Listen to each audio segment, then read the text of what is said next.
Hello everyone, welcome to Poonam education. I hope you all are doing great. So अब हम बात करने जा रहे हैं की features of the Indian constitution. जो हमारा इंडियन कॉन्स्टिट्यूशन उसके की फीचर्स क्या है।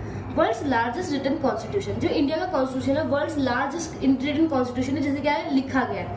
नीदर टू फ्लेक्सिबल और टू रिजिड, ना भारतीय संविधान बहुत ज्यादा लचीला है और ना ही बहुत ज्यादा कट हो रहा है। इसमें क्या मिश्रित व्यवस्था को अपनाया गया है। वर्ल्ड्स मोस्ट सक्सेसफुल कॉन्स्टिट्यूशन, जो भारतीय संविधान है पूरे विश्व का सबसे ज्यादा सफलतापूर्वक लागू किया गया और सफलतापूर्वक अपनाया गया कॉन्स्टिट्यूशन है।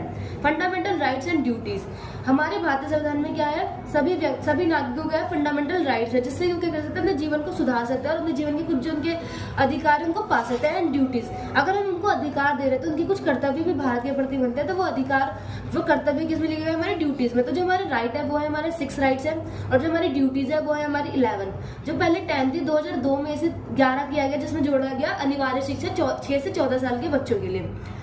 Parliamentary system of government, Bharat का संसदीय स्वरूप है, जिसमें क्या है, संसद के दो सदन है, लोकसभा और Rajya Sabha. Provision for single citizen, यहाँ पे क्या प्रोविजन है, सिंगल सिटीजनशिप। सिंगल सिटीजनशिप का मतलब है यानी कि एक व्यक्ति एक वैल्यू, यानी कि एक व्यक्ति का एक महत्व होगा। इंडिपेंडेंट एंड इम्पार्टियल जुडिशरी, जो भारत की जो जुडिशरी है वो बहुत ज्यादा इम्पार्टियल है और बहुत ज्यादा इंडिपेंडेंट है। अगर कोई पार्टी जैसे पावर में तो वो किसी भी तरह का दबदबा किस पे नहीं बना सकती, हमारी जुडिशरी पे बना नहीं सकती है। और हमारी जुडिशरी एकदम फ्री है और एकदम फ्री तरीके से डिसीजन ले सकती है, एकदम फ्री एंड फेयर तरीके से।